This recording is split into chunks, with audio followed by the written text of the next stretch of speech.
Buenas tardes a todos y todas, ¿cómo les va? Vamos entonces a la séptima clase, penúltima, de este ciclo largo que me toca con ustedes, sobre trastornos mentales. Y voy a hacer un cuadro más amplio que el que hice hasta acá. Porque ustedes recordarán que el primer día, en la primera clase, yo hice un cuadro de la psicopatología, o sea, de los trastornos mentales psicógenos, o sea, de origen psíquico. Y dentro de esa categoría de psicopatología incluimos neurosis, perversiones, psicosis, adicciones y otros trastornos tóxicos, y de eso estuvimos hablando durante 6 clases. Pero hay por lo menos 2 grupos más de trastornos mentales o de cuestiones psicológicas serias que hay que tener en cuenta. Un segundo grupo, el primero es la psicopatología, un segundo grupo sería el de aquellos cuadros psicológicos que constituyen reacciones ante problemáticas de tipo orgánico, donde algún tipo de déficit, de carencia o de claudicación orgánica genera reacciones psicológicas en las personas. Este es el terreno de lo que comúnmente se llama las discapacidades. Pero tenemos todavía otro tercer campo, que es el de aquellos procesos orgánicos que generan directamente trastornos de orden psíquico. Acá ya nos encontramos con una causación orgánica, en general cerebral, puede ser también de tipo hormonal, cuestiones neurológicas, como por ejemplo el Alzheimer, perdón, me apareció algo acá. Digo, el Alzheimer, la senilidad, ¿sí? El Parkinson, una cantidad de procesos que son orgánicos en sí y que manifiestan consecuencias de orden psicológico, por ejemplo, alucinaciones, deterioro cognitivo, etc. O episodios de violencia y demás que no tienen un origen psíquico. De estos voy a hablar la clase que viene, que insisto, ya les dije, va a ser la última. Vamos a centrarnos hoy en lo que son aquellos cuadros en donde el sufrimiento psíquico tiene como causa algún tipo de déficit o de trastorno o de pérdida, de colapso de la capacidad corporal. Entendemos a estos cuadros como una reacción psicológica ante algo que viene del cuerpo. ¿Se acuerdan cuando vimos Freud, la esquemita del aparato psíquico, ¿no? Ese que tenía el mundo y el cuerpo por debajo, y uno que tiene que procesar y tramitar esos estímulos que vienen del cuerpo. De lo que viene del cuerpo tenemos estímulos normales, dijimos las pulsiones, sexualidad, autoconservación, agresión, pero también del cuerpo pueden venir otros procesos frente a los cuales uno tiene que reaccionar. Entonces entramos acá en el terreno de las discapacidades. La discapacidad no es causa como tal de trastorno psíquico, sino que puede desencadenar algún tipo de trastorno o no, porque eso también, como siempre, es el caso por caso. ¿Qué entendemos entonces por discapacidad? Lo que decía antes, es la pérdida de una cierta capacidad orgánica que uno tenía y perdió o que directamente no tiene, no tuvo nunca. Discapacidad significa disminución, significa déficit. Después podemos decir que todos somos discapacitados o podemos decir también que hay compensaciones, lo cual es cierto, pero no cabe duda que un no vidente es un no vidente. Y no cabe duda que aquel que no escucha, no escucha, ¿sí? Y que si no escucha de nacimiento o es ciego de nacimiento, hay cosas que no va a adquirir, ¿sí? Esto que quede claro. Entonces nos ubicamos en el terreno de las discapacidades. Primero que nada, el mapa, como siempre, y después veremos hasta dónde podemos avanzar. En principio hay, por supuesto, distintos tipos de discapacidades Y cualquier discapacidad que sea va a tener inevitablemente grados, como la neurosis, la psicosis, las adicciones o lo que sea. Hay grados de enfermedad, hay grados de trastorno. Por ejemplo, en lo que hace a las causas de las discapacidades, tenemos tres tipos básicos de causas, que serían las sensoriales, las motoras y las neurológicas. Discapacidades sensoriales son aquellas donde alguno de los órganos de los sentidos, vista, oído, los más comunes, sufren algún tipo de problema de trastorno que hace que no puedan funcionar correctamente. Correctamente quiere decir en la media normal, ¿no? Tenemos las motoras, que son problemas para la movilidad, para el traslado, parálisis, etc. Tenemos además también discapacidades de origen neurológico, por ejemplo, un ACV o, por ejemplo, algún tipo de deterioro neuronal que hacen que ese sujeto pierda o no pueda constituir adecuadamente un cierto desempeño motriz o sensorial. ¿Sí? Se entiende lo que digo, ¿no? La discapacidad tiene causas que pueden ser sensoriales, motoras, neurológicas. Hay otro tipo de causas posibles también para ciertas discapacidades, por ejemplo, hormonales y demás, pero digamos las fundamentales, las principales son las que les acabo de decir. Además de ver de qué tipo de discapacidad estamos hablando o tenemos enfrente, además de hacer un primer diagnóstico de discapacidad en qué es lo que tiene afectado, hay un segundo punto a tener en cuenta en el análisis de las discapacidades de las personas discapacitadas, que es el momento de aparición. O sea, el momento temporal, el momento vital en el cual esta problemática apareció. Y acá tenemos de nuevo dos posibilidades. O esa discapacidad está desde el origen de la vida, o sea, uno nació así, nació con una pierna menos o una pierna atrofiada o nació ciego, o fue adquirido a lo largo del tiempo, a lo largo de la vida. Y en aquellas que son adquiridas, que no están desde el nacimiento, uno tiene que preguntarse en qué momento vital apareció esta discapacidad. Si es en la infancia, si es en la adolescencia, si es en la juventud, si es en la madurez, si es en la tercera edad, cuarta edad o lo que fuere. ¿Se comprende esto? Esto es importante porque cuanto más tardía sea la aparición de la discapacidad, mayor tiempo de vida habrá tenido ese sujeto con eso que le funcionaba bien. ¿Se entiende esto? Esto es importante además a nivel psíquico, por ejemplo, porque hay recuerdos. Alguien que pierde la visión a los 20 años tiene recuerdos visuales.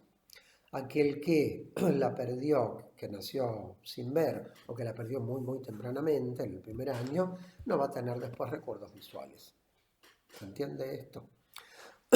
Cada una de estas discapacidades a su vez es algo, un campo específico, un campo especial de trabajo, problemático, etcétera, donde hay mucho, por supuesto, para ponerse a estudiar en caso de que uno tenga que trabajar con alguien que tenga, no sé, impedimentos motores, por ejemplo, ¿no?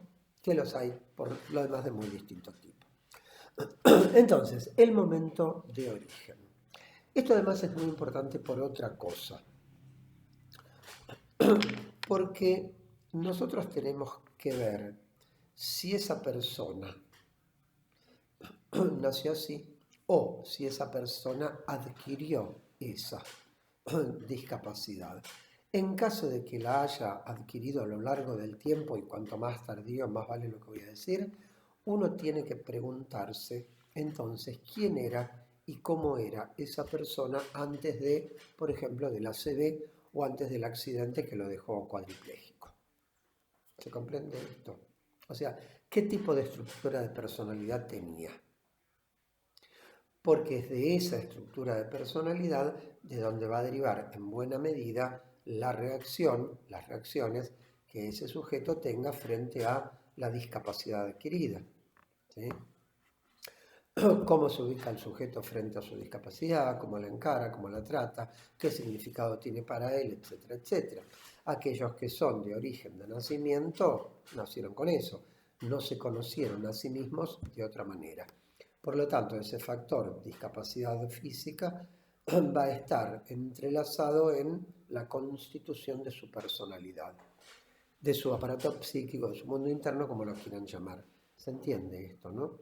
Entonces, esto es importante para verlo. Los discapacitados obviamente tienen una familia, ¿sí? Cuando los discapacitados son chicos, inevitablemente hay una familia atrás. Cuando son adultos puede haberla también, pero de otra manera, porque por ahí no tienen una familia atrás, sino que tienen una familia por delante o por debajo. Quiero decir, alguien que queda discapacitado a los 40 años, está casado, tiene hijos, etc. Entonces, la cuestión del núcleo familiar, ¿qué lugar ocupa el discapacitado en la familia? ¿Qué lugar ocupa la discapacidad en la familia? Y cuando decimos familia, tenemos que distinguir, porque una cosa son los padres, otras son los hermanos, y de todos modos el padre es una cosa y la madre es otra cosa distinta. ¿Se entiende? Entonces hay que ver qué tipo de relación tienen o mantienen con ese problema que aqueja a su hijo.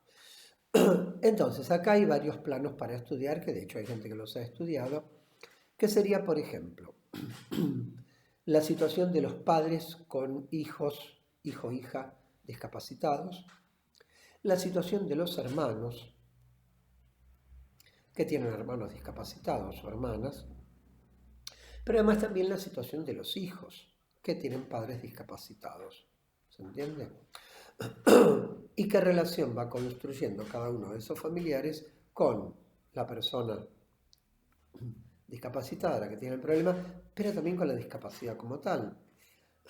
Porque desde el punto de vista psicológico, cada quien podrá reaccionar diferente frente a distintos tipos de discapacidades. Recordarán ustedes la famosa frase de Maradona ya en el Mundial 94, cuando lo engancharon, ya sabían, por supuesto, que estaba de cocaína hasta las orejas, y lo suspendieron. Entonces Maradona dijo, bueno, me cortaron las piernas. ¿Por qué? Y porque él era un futbolista de alto rendimiento, un deportista de alto rendimiento. ¿Y con qué juega? Con las piernas. Barenboim, por ejemplo, podría decir, me cortaron las manos. ¿Se entiende? ¿Por qué? Porque se vería privado de aquello que constituye algo muy importante de su persona, que es su capacidad para tocar el piano. Las piernas no es que no le importen, por supuesto, pero no toca el piano con las piernas. ¿Se entiende esto? Entonces también hay que ver qué tipo de discapacidad y cómo pega en cada sujeto. Otro punto a tener en cuenta es el modo de aparición de la enfermedad. Y acá hay dos posibilidades. Es brusco, aparece de golpe, o es paulatino, va de a poquito. Por ejemplo, un ACV que puede dejar al sujeto en condiciones muy malas. Bueno, todos conocemos la historia de Carlín Calvo, ¿no? Tuvo un ACV, más o menos se recuperó, después tuvo otro.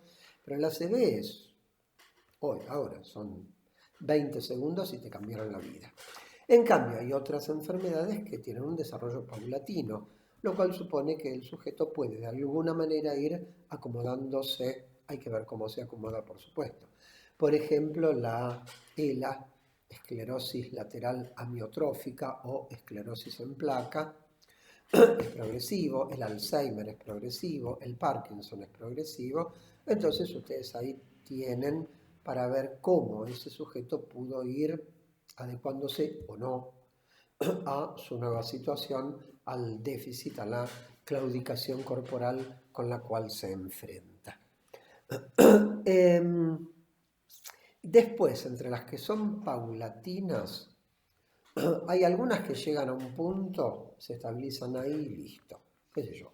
La ceguera. Se quedó ciego y se acabó. Hay otros, como la esclerosis en placas, que no se frenan nunca.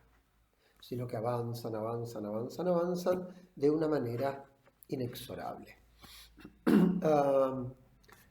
Les recomiendo algunas cosas sobre esto para que vean, para que se metan, sobre una discapacidad adquirida masiva, total, casi total. Tienen una excelente película española que se llama Mar Adentro, con Bardem, muy buena película, realmente muy buena película. A los 20 años estaba en el mar, se tiró al mar, cayó mal, se rompió acá y quedó cuadripléjico. Y a los 45 años pide eutanasia porque no quería vivir más así. Muy interesante para ver lo de él y para ver además la familia de él. La familia eran el hermano, la cuñada y el sobrino y el padre. Ubicado en Galicia, por lo tanto el padre y el hermano, gente bastante tosca, digamos, de poca cultura. El sobrino ya no. Colegio secundario, estudiaba técnica, ya tenía otro nivel cultural, ¿sí? Otra muy buena película es Por siempre Alice, Alicia, Por siempre Alice, con Julianne Moore, que es una mujer universitaria lingüista que a los 52 años empieza con algunos síntomas y va al médico y le dicen que tiene un cuadro neurológico, Alzheimer creo que era, progresivo e irreversible. Y entonces hay que ver las cosas que va haciendo ella y además los hijos, porque ella tenía 3 hijos, los 2 mayores universitarios como ella, varón y mujer, y la menor no, era aquella medio hippie, inconformista, no había querido estudiar, y cuando ella empieza a estar mal y necesita atención, la que viene a atenderla es la hija menor, la que se queda con ella, la que está con ella. Esa película es realmente muy buena. Después hay otras películas, una película argentina con Oscar Martínez, donde hace de cuadripléjico y alguien que lo cuida, que es la versión de una película francesa, donde el que lo cuidaba era negro. Hay una película muy buena también, que está buena para ver, que se llama Mi vida antes de tú,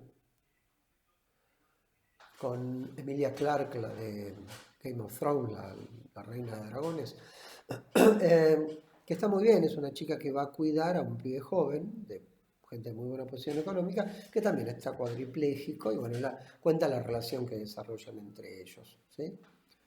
Y tienen otra, esta por ahí es más difícil de conseguir, que se llama seis sesiones de sexo, así como suena, que es una terapeuta sexual que trabaja con gente discapacitada física. Interesante la película, interesante para verla, para ver cómo lo plantean, inclusive para charlarlo, para discutir, para polemizar. Digo, tienen bastante como para ver. Después sobre la situación de hijos con padres discapacitados, bueno, tienen la famosa Mi nombre es Sam, ¿se acuerdan? Con la nena con Dakota Fanning, ¿sí? Claro, el padre era un deficiente mental severo y ella tenía 7 años y ya estaba por encima del padre. Y la película está bien planteada, digamos, ¿no? Hay mucho de esto. Hay una vieja película con Johnny Depp y DiCaprio, un DiCaprio muy chico, que debía tener 18 años y los tenía, que se llama ¿A quién ama Gilbert Grape? Ellos eran hermanos, el menor era también psicótico, tonto, no sé qué, se trepaba al tanque de agua y lo tenían que ir a bajar. Y tenían una madre que pesaba como 200 kilos, que estaba postrada en la cama y que los tenía esclavizados a todos. El hermano mayor conoce una chica y empieza a establecer una relación con él, pero claro, se tenía que hacer cargo de la madre y del hermano. Todas estas cuestiones se juegan era buena la película también, ¿eh? Todas estas cuestiones se juegan alrededor de esto que estamos hablando como las discapacidades, o sea, el tipo de trastorno, el tipo de familia, cómo se lo significa, qué hace cada quien frente a esto. Esto sería lo más global descriptivo que les puedo decir. Avancemos un poquito con la cuestión psicológica, que es donde entra, por supuesto, en lugar del acompañante terapéutico, obviamente del psicólogo también, etc. Acá nos vamos a manejar con un concepto, que es un concepto importante en psicología, que a veces se lo exagera y se lo extrapola demasiado. El mismo Freud lo hizo al principio, después se corrigió, y ese concepto es el concepto de trauma. Trauma es un término que viene de la medicina. Trauma significa golpe, ¿sí? Por eso un traumatismo, por eso la traumatología, ¿sí? Como el tratamiento de los golpes. El concepto de trauma se tomó también en psicología. ¿Qué es un trauma desde el punto de vista psicológico? Un trauma es un hecho, es algo que le pasa, que le acontece al sujeto, que tiene ciertas características. Para que algo sea traumático, es necesario que sea sorpresivo, que sea violento y que supere además las posibilidades que tiene el sujeto de hacerle frente a esa situación. O sea, hay ciertas características del evento, es sorpresivo, es violento, es desagradable, por supuesto, pero además tiene que superar la posibilidad que tiene ese sujeto de hacerle frente. Digamos, yo acá atrás mío, como ustedes ven, tengo una ventana. Si yo le pego un codazo al vidrio, lo rompo. Claramente lo voy a romper. Ahora, si le pego un codazo a la ventana, a la parte de madera, me voy a romper el codo. ¿Se entiende? El mismo hecho, un codazo, va a enfrentarse con distintas resistencias de los materiales, como dicen los físicos. El vidrio es mucho más frágil que la madera, entonces me rompo el vidrio, me rompo el codo. Bien, hay gente que es más frágil, hay gente que es más fuerte. Entonces, el mismo hecho, el mismo evento, no es traumático para todos siempre y de cualquier manera, sino que la característica del trauma o de lo traumático tiene bastante que ver con la estructura previa de ese sujeto que recibe ese impacto traumático. ¿Se entiende esto, no? Finalmente estamos en lo mismo del coronavirus, o sea, lo que va a decidir el resultado final de la batalla, ¿qué va a ser? Y la fortaleza del sistema inmunológico. Si vos tenés un sistema inmunológico fuerte, lo vas a resistir bien. Si lo tenés medio en baja, te va a llevar puesto, ¿sí? Por eso hay gente muy, muy grande que zafa y gente muy joven que se muere con el COVID, ¿sí? Tiene que ver con esto. Entonces, un trauma es un evento sorpresivo, violento, muy desagradable, que desborda la capacidad de reacción que tiene el sujeto. Y que lo inunda de sentimientos muy desagradables, francamente insoportables, que el sujeto no puede manejar. Entonces, una situación traumática es una situación en donde uno se ve invadido, por lo tanto paralizado por eventos que son desbordantes para uno. Obviamente, cuanto más chico es uno, menos capacidad tiene de hacerle frente a los traumas. Dicho de otra manera, los chicos cuanto más chiquitos se traumatizan más que cuando son más grandes. También es cierto que cuando ese trauma es muy temprano, es fundamental no la capacidad que pueda tener el propio chiquito bebé de enfrentar el trauma, porque por ahí es muy poca, sino la capacidad que tenga la familia de contener esa situación traumática. ¿Se entiende esto? No solamente el procesamiento individual que cada quien hace del trauma, sino también, por supuesto, el procesamiento vincular. Cuanto más grande es la persona, cuanto más constituido está su aparato psíquico, un adulto, digamos, la familia va a tener su peso, pero va a ser menor. Digamos que va a depender más del sujeto que del contexto. Se comprende esto, ¿no? Es el camino de la progresiva autonomía que vamos llevando. Entonces, un trauma es eso. Ahora, el trauma es un golpe, etc. ¿Uno está indefenso frente a los traumas? No, no está indefenso frente a los traumas. Uno puede desarrollar ciertas conductas defensivas frente a ese trauma. La evolución posterior va a depender de la eficacia que tengan esas defensas. Hay muchas maneras de defenderse de un trauma. Una, que es bastante tosca, pero que de todos modos es eficaz, consiste en lo que se llama el tabicamiento, poner un tabique, separar. Se encapsula ese trauma, de eso no se habla, no lo tocan, nunca más volvieron a hablar y continúan con su vida. Obviamente hay una parte de ellos que han perdido, pero por lo menos pueden continuar con su vida individual, personal, social, etc. Esto ustedes lo van a encontrar, ¿saben dónde? En la gente que pasó por situaciones traumáticas severas y a repetición, por ejemplo la guerra, por ejemplo los campos de concentración, Auschwitz o los chupaderos de la dictadura. Es gente que si salen, cuando salen, no vuelven a hablar de eso, no pueden hablar de eso. Yo he conocido, ya no existen por supuesto, por razones de edad, gente que tenía acá en el brazo marcado el número que les ponían a fuego en el campo de concentración, judíos europeos, ¿no?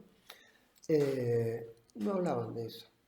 No es que no hablaban conmigo porque me conocían muy de costado, no hablaban con la familia, no le habían hablado a los hijos, no hablaban entre ellos, entre los de la misma generación. De eso no se habla. Eso es una manera. No es la mejor, pero les permite por lo menos seguir viviendo. Hay formaciones reactivas frente a los traumas, hay, qué sé yo, una formación reactiva frente al trauma. Por ejemplo, yo hace 15 años que soy docente en la carrera de terapia ocupacional en la UAI, Universidad Abierta Interamericana. Y he tenido unas cuantas alumnas que tenían hermanos que eran discapacitados. Una, me acuerdo patente, una vez lo contó en clase, ella tenía un hermano que era discapacitado, lo llevaba a estos centros de día, centros educativos terapéuticos. Como ella lo llevaba, entonces la conocían las maestras y la directora y se puso a charlar y entonces la invitaron si no quería ir a trabajar ahí, ya que iba todos los días, viste que iba a ayudar en algo. Terminó estudiando terapia ocupacional, con lo cual va, por supuesto, a terminar trabajando con este tipo de problemáticas. ¿Se comprende esto que digo? Pero después hay gente que no puede hacerle frente y que queda inundado, que queda anegado, que queda en una situación de sin salida. O sea, que no terminaron de salir nunca. Una distinción que no hice y que es importante es la diferencia entre el trauma de una vez y el trauma a repetición. Una cosa es quedar traumatizado una vez y otra cosa es ser traumatizado reiteradamente. Por ejemplo, una violación. ¿Una violación es traumática? Sí, claro, por supuesto. Pero no es lo mismo que te violen una vez a que te violen todos los días. ¿Entiendes? La capacidad de recuperación es muchísimo menor. ¿Sí? Porque uno queda totalmente sumergido en eso. Acabo de ver Perdida, la película con Luisana Lopilato. No es mala tampoco, no, qué bruto, se puede ver. Y ahí hay un personaje, que les voy a contar la historia, que encontró una manera particular de salir de la situación traumática que vivió, que es que fue secuestrada por una red de trata y prostitución. ¿Sí? Y salió de una manera muy peculiar. Cosa, si quieren la ven y pueden pensar. ¿Fue traumático para ella? Claro, por supuesto, la secuestraron con 14, 15 años, estuvo años de años en estos ambientes, finalmente consiguió salir. Algunos no salen nunca. Esto pasa, por ejemplo, en las neurosis de guerra. Hay gente que combatió en Malvinas, que salió, volvió, hizo su vida. Hay otros que no salieron nunca de las Malvinas, siguen allá. Mentalmente siguen allá, no salieron nunca. Un buen ejemplo de esto, también una buena película, es Rambo, la 1. Él era alguien que había estado en Vietnam entrenado para operaciones especiales, o sea, un asesino entrenado, y él nunca salió de Vietnam, estaba en Estados Unidos, pero su cabeza estaba allá, ¿se entiende? Y hay una excelentísima película que se llama Brothers, Hermanos,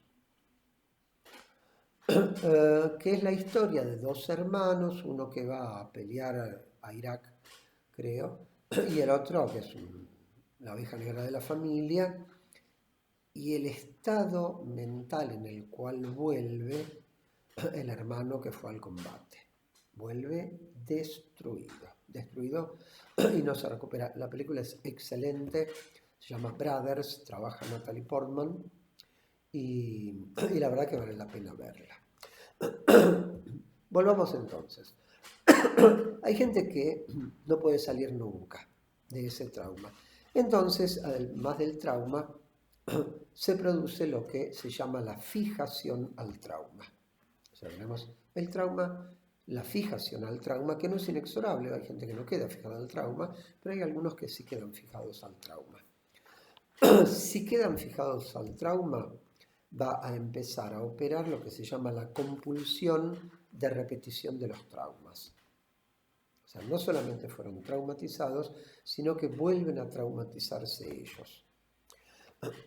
El ejemplo más simple es el de aquella chica que el padre le pegaba y después se busca un novio golpeador. Y se los buscan, ¿eh? No es que no se los buscan, no estoy diciendo que tengan la culpa, lo que quiero decir es que los roles se adjudican y se asumen y van a meter la cabeza para que se la corten. Se meten en la boca del león, como se dice comúnmente, y lo hacen. Tienen un radar impresionante para detectar a este tipo de sujetos violentos, ¿sí? Con lo cual recrean, como quedaron fijados a esa escena de abuso, de maltrato infantil, recrean esa escena en el aquí y ahora. El caso máximo es lo que se llama la neurosis traumática, o sea, trauma, fijación al trauma, compulsión a la repetición de los traumas, neurosis traumática, donde ya es una entidad que abarca prácticamente la totalidad de la vida del sujeto. El concepto de trauma, del cual podríamos decir mucho más, ojo que hay traumas que son individuales, traumas familiares, traumas grupales, traumas institucionales, por ejemplo, Cromañón, traumas que son colectivos, que son sociales, como por ejemplo la matanza de armenios a manos de los turcos allá por 1915, el genocidio armenio, ¿sí? Y entonces hay que ver de nuevo la persona, la familia, el grupo, la institución, la comunidad, qué hacen con esas situaciones traumáticas, ¿sí? Cómo las enfrentan, qué uso le dan, para dónde salen, etcétera, etcétera.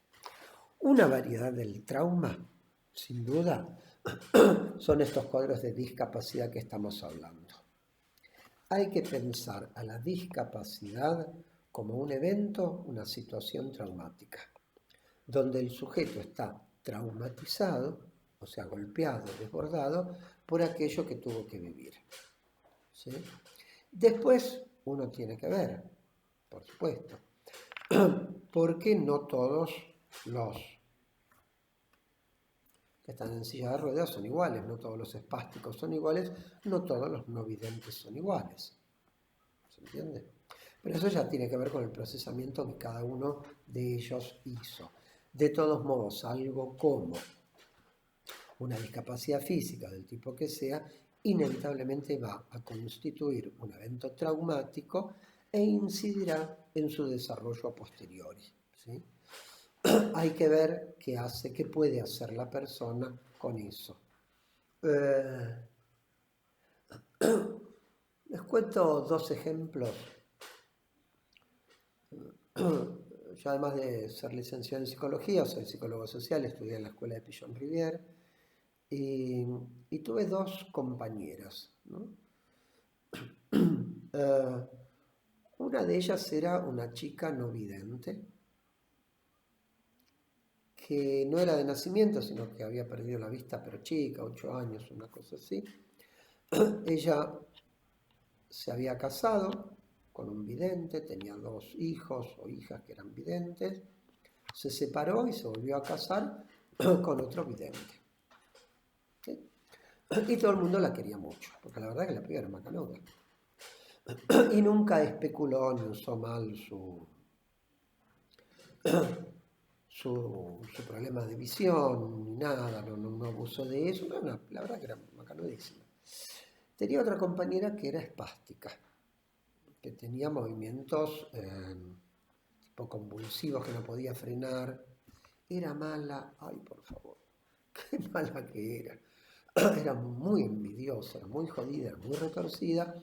Todo el mundo la detestaba, por supuesto, al principio te da pena y cuando la conoces bien decís, no, pará, pero yo no tengo la culpa de que vos estés así, ¿viste? Tampoco tengo la culpa de no tener yo tu problema, no me voy a arruinar yo para estar igual que vos.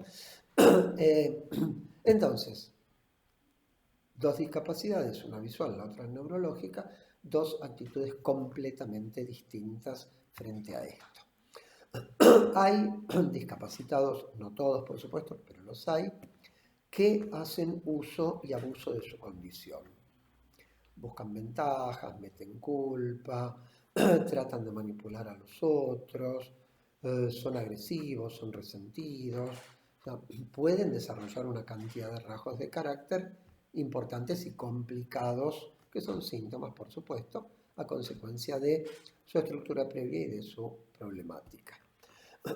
Hay otros, en cambio, como les decía recién, que no les dan ni siquiera para eso, ni siquiera para ser malos con el mundo, pues están enojados, y entonces entran en estados de depresión profunda, de melancolía, de apatía, de desgano, no tienen interés por nada, rechazan todo, no quieren saber nada con nada, no por maldad, sino por depresión, ¿se entiende? Y entonces es gente que va así para abajo.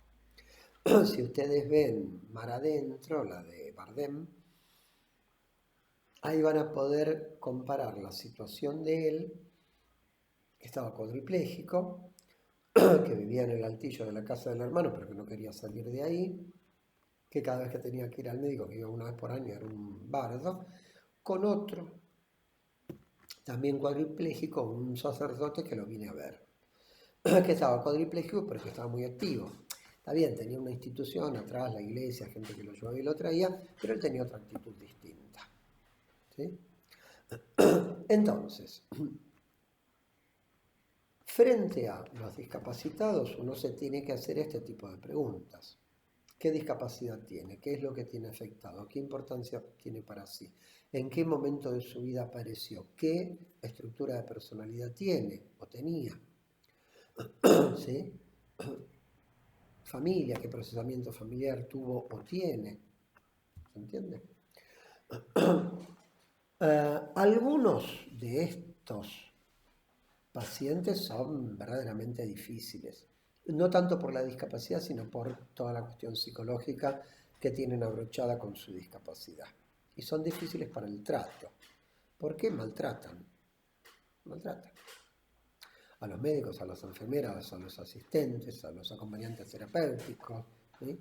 Están muy envenenados, desparraman veneno. Hay otros, en cambio, que no. ¿Sí?